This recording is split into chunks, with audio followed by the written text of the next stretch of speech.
This video and its content are the intellectual property of the Punjab Education Foundation. It is intended only for educational and professional training use. Any unauthorized copying, editing, or redistribution of this material is strictly prohibited.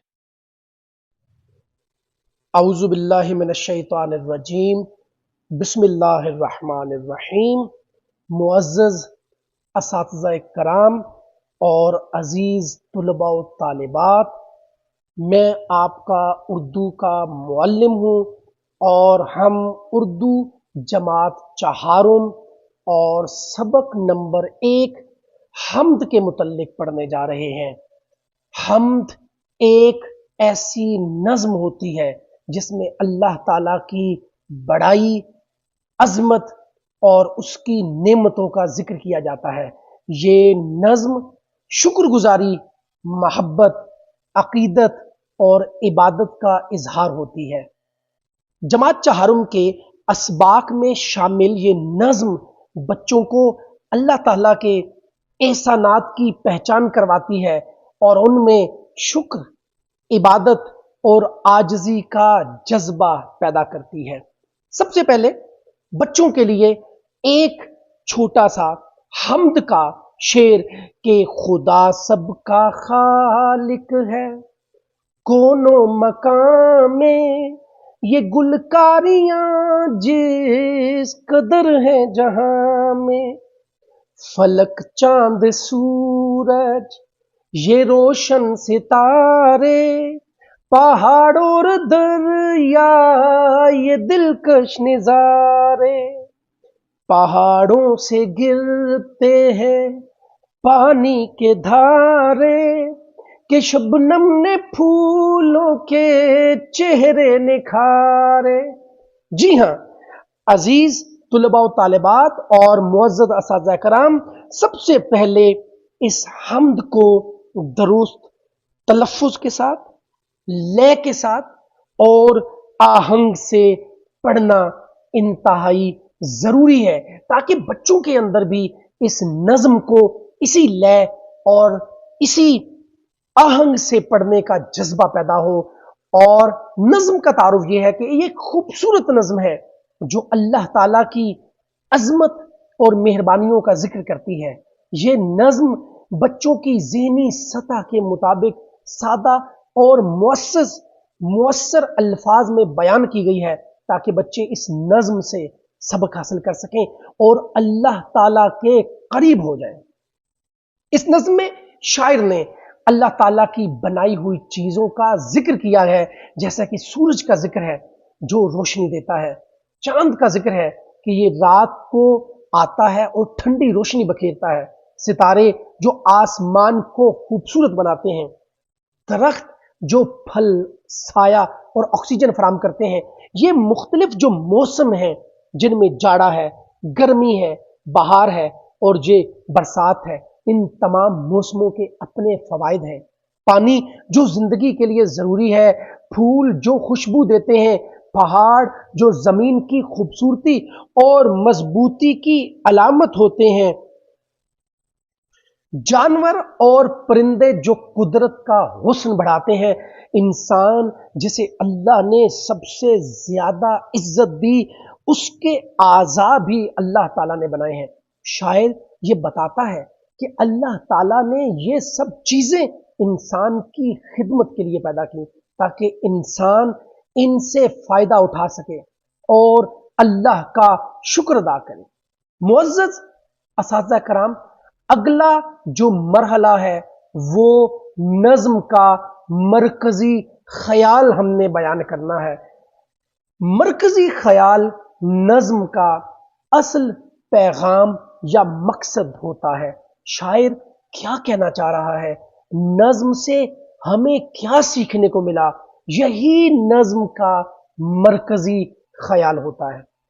تو مرکزی خیال لکھنے کے لیے کچھ اہم نکات ہیں جن کو مد نظر رکھنا انتہائی ضروری ہے۔ سب سے پہلا نکتہ ہے کہ نظم کو غور سے پڑھیں، یعنی نظم میں کیا بات کی جا رہی ہے، شاعر کن چیزوں کا ذکر کر رہا ہے، یعنی نظم کو غور سے پڑھنا ضروری ہے۔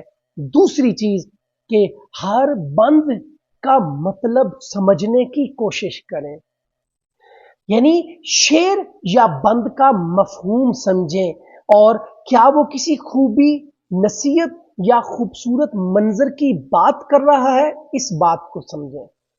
تیسری جو بات ہے مرکزی خیال لکھنے کے لیے وہ یہ ہے کہ نظم کا مقصد تلاش کریں، یعنی اس نظم کا پیغام کیا ہے، ہمیں کیا سیکھنے کو ملا ہے، اور کیا شاعر شکر گزاری، قدرت، سچائی یا محنت کی بات کر رہا ہے، کس بارے میں بات کر رہا ہے، اس نظم کا مقصد تلاش کریں۔ اور چوتھا اور اہم یہ ہے مرکزی خیال لکھتے ہوئے کہ آسان اور چھوٹے جملے لکھیں۔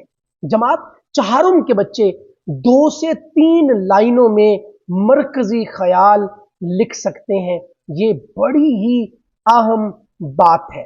یعنی اگر مرکزی خیال حمد کا لکھنا ہو تو آپ نے شاعر نے جو اللہ کی نعمتوں کا ذکر کیا ہے اس بارے میں لکھنا ہے، اور یہ نظم ہمیں کیا سکھاتی ہے کہ ہم ہر حال میں اللہ کا شکر ادا کریں، یہ بات ہے۔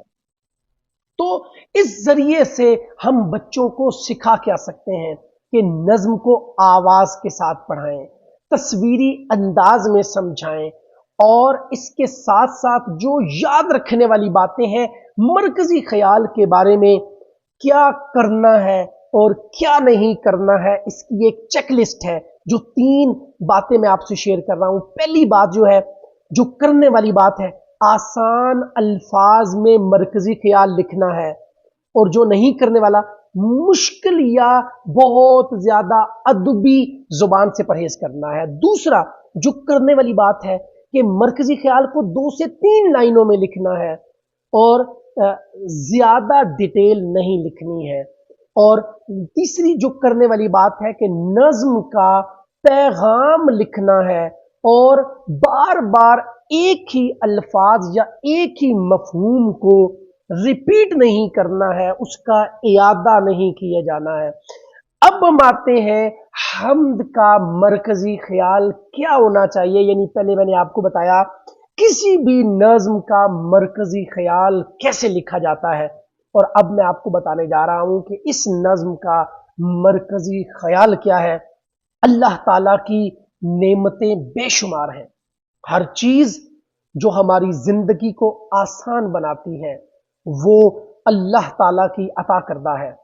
ہمیں نہ صرف ان نعمتوں سے فائدہ اٹھانا چاہیے بلکہ ان کا شکر بھی ادا کرنا چاہیے۔ شکر گزاری اور عاجزی انسان کی سب سے خوبصورت صفات میں سے ہے۔ اب اس نظم میں جو سبق آموز نکات ہمیں ذہن نشین کرنے چاہیے وہ کیا ہیں، جن کو آپ اساتذہ نے وائٹ بورڈ پہ لکھ دینا ہے کہ اللہ تعالیٰ ہر چیز کا خالق ہے۔ نمبر 2، ہمیں ہر وقت اللہ کا شکر ادا کرنا چاہیے۔ نمبر 3، اللہ تعالیٰ نے ہر چیز انسان کے فائدے کے لیے بنائی ہے۔ نمبر 4، ہمیں فطرت کی قدر کرنی چاہیے۔ نمبر 5، عاجزی اور عبادت زندگی کے بنیادی اصول ہیں۔ اور نمبر 6، اللہ تعالیٰ سے محبت انسان کو نرمی، رحم اور سچائی کی طرف لے کر جاتی ہے۔ اب یہاں پہ آپ نے پیارے بچوں کو ایک پیغام دینا ہے، اور وہ پیغام کیا ہے؟ آپ نے بچوں کو یہ کہنا ہے مخاطب کرتے ہوئے، پیارے بچوں، اب اللہ نے ہمیں اتنی نعمتیں دی ہیں تو ہمیں کیا کرنا چاہیے؟ تو اب بچے خود بولیں گے اللہ کا شکر ادا کرنا چاہیے۔ تو آپ جب سورج صبح نکلے تو یہ یاد کریں کہ روشنی اللہ ہی کی دی ہوئی ہے۔ جب آپ پھولوں کی خوشبو لیں، پانی پئیں یا کھیلیں تو یہ سوچیں کہ یہ سب کچھ کس نے دیا؟ اللہ تعالیٰ نے دیا۔ نماز پڑھنا، سچ بولنا، بڑوں کا ادب کرنا اور دل سے شکر ادا کرنا، یہ سب حمد کی عملی صورتیں ہیں۔ اب معزز اساتذہ کے لیے کچھ تدریسی رہنمائی موجود ہے کہ سب سے پہلے ان کو یہ ذہن نشین ہونا چاہیے کہ کیا کیا تدریسی مقاصد اس نظم کو مکمل کرنے کے بعد طلبا کے اندر وہ حاصل کریں گے تو وہ یہی ہے کہ حمد کے مفہوم کو بچے سمجھ سکیں گے، اللہ کی نعمتوں کا ذکر کر سکیں گے، شکر گزاری اور عبادت کی اہمیت جان سکیں گے، اور نظم کے ذریعے سے جذباتی اظہار سیکھیں گے اور تخلیقی انداز میں اللہ کی بڑائی کو بیان کر سکیں گے۔ اب معزز اساتذہ کرام، اس نظم کی تدریس کے مراحل ہیں۔ جب آپ نے یہ نظم پڑھانی ہے اس سے پہلے آپ نے بچوں سے کچھ سوالات کرنے ہیں اور بچوں کی اٹینشن کو کیپچر کرنا ہے سوالات کے ذریعے سے۔ پہلا سوال، اللہ تعالیٰ نے ہمیں کیا دیا؟ اب بچے اس سوال کو سوچیں گے اور اس کا جواب دیں گے۔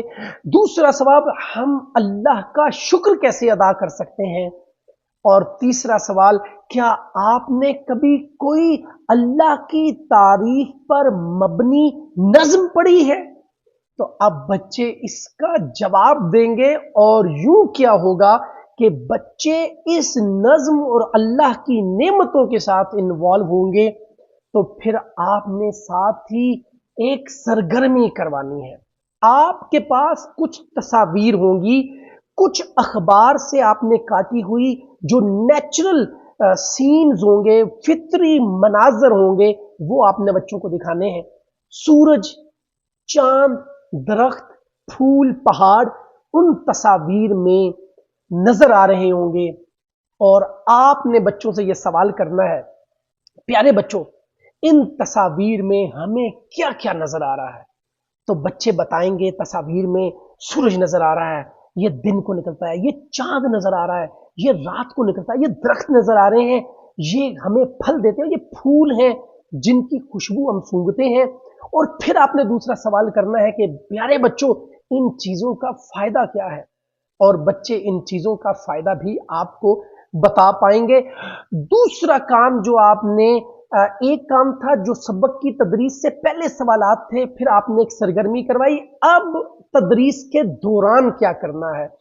آپ نے اس نظم کو نرمی اور محبت سے اور ترنم کے انداز میں ان کے سامنے پڑھنا ہے۔ نمبر 2، ہر بند کے بعد معنی اور مفہوم بچوں کو سمجھانا ہے، مشکل الفاظ کے معانی کرنے ہیں، مشکل الفاظ کی وضاحت کرنی ہے، اور بچوں کو نظم کے اشعار کو دہرانے کا موقع بھی آپ نے دینا ہے۔ پھر جب یہ نظم آپ بچوں کو پڑھا چکیں گے تو پھر اس کے لیے اس کے بعد کی کچھ سرگرمیاں ہیں، پوسٹ ریڈنگ ایکٹیویٹیز بھی ہم ان کو کہتے ہیں، سبق کے بعد کی سرگرمیاں، وہ سوالات اور جوابات ہیں جن سے آپ یہ جانیں گے کہ بچوں نے کتنا کچھ نظم کے بارے میں سیکھا ہے۔ ان میں پہلا سوال کہ اللہ تعالیٰ نے ہمیں کیا کچھ عطا کیا؟ دوسرا سوال، حمد میں کس کی تعریف ہوتی ہے؟ تیسرا سوال، ہم اللہ کا شکر کیسے ادا کر سکتے ہیں؟ اب بچے ان سوالات کا جوابات دیں گے تو آپ کو یہ جاننے کا موقع ملے گا کہ آپ کا جو سبق ہے وہ کیسا گیا ہے، بچوں نے اس سبق سے کیا کچھ حاصل کیا ہے۔ جب یہ ہو جائے تو پھر اب کریٹیوٹی کی طرف جانا ہے، تخلیقی کام کروانا ہے، اور وہ کیا ہے کہ آپ نے بچوں سے کہنا ہے کہ پیارے بچوں، اللہ تعالیٰ کی نعمتیں کے عنوان سے 5 جملے لکھیں، اور بچے خود سے جو تصویر آپ نے بچوں کو شیئر کی ہوئی تھی، دکھائی ہوئی تھی، اس کے ذریعے سے اللہ کی نعمتوں کے بارے میں 5 جملے لکھیں گے۔ اس کے بعد دوسرا تخلیقی کام آپ کروا سکتے ہیں کہ آپ بچوں سے کہیں گے کہ آپ خود سے ایک تصویری خاکہ بنائیں جس کے اندر درخت ہو، پھول ہو، پانی ہو اور سورج ہو، اور نیچے اللہ کا شکر لکھیں۔ اور تیسرا تخلیقی کام کیا کروایا جا سکتا ہے کہ نظم کی 2 سطریں بچوں کو حفظ کروا دیں۔ یہ کچھ تخلیقی کام ہیں جو میں نے آپ کے سامنے بیان کیے ہیں۔ روزمرہ زندگی میں شکر ادا کرنے کے طریقے پر ڈرامہ یا مکالمہ کروائیں۔ عزیز طلباء و طالبات، جب اس ڈرامے کو یا مکالمے کو کریں گے تو ان کے اندر کریٹیوٹی بھی پیدا ہوگی۔ اب ہم آتے ہیں حمد کے اشعار کی طرف۔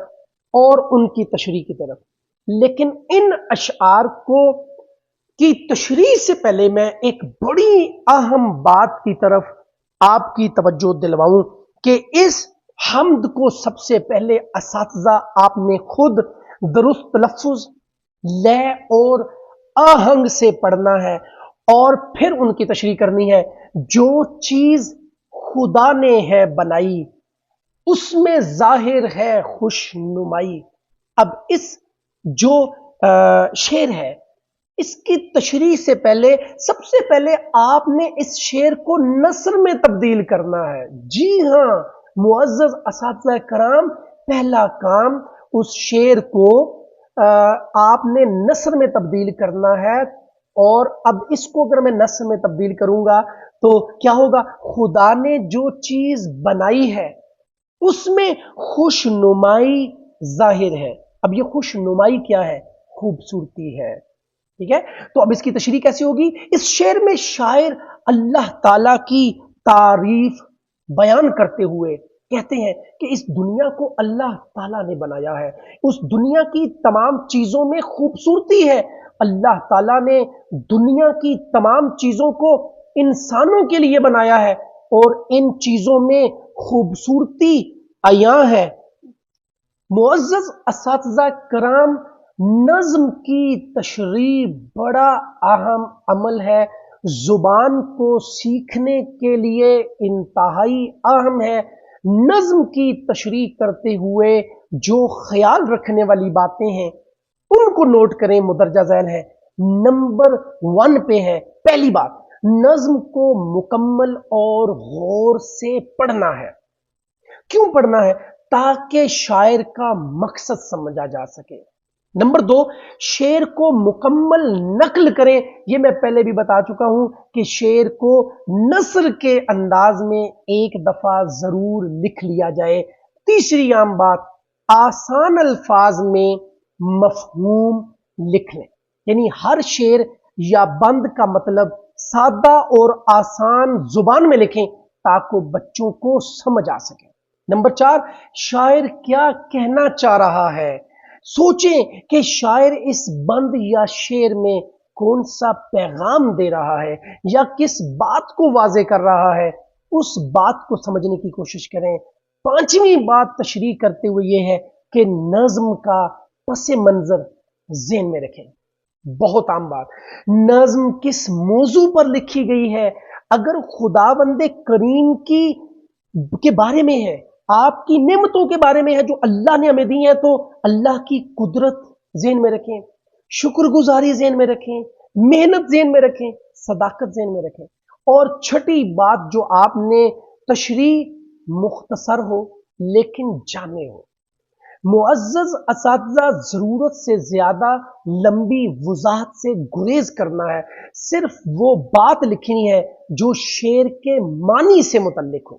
نمبر 7، ادبی انداز میں لیکن بچوں کی سمجھ کے مطابق لکھیں۔ تشریح میں الفاظ کا چناؤ ایسا ہو کہ یہ بہت مشکل ہو نہ بہت عام فہم ہو، متوازن انداز ہو، جس کو انگلش میں ہم بیلنس وے کہتے ہیں۔ اور نمبر 8 ہے، شعر کے الفاظ یا علامات کی وضاحت ضرور کریں۔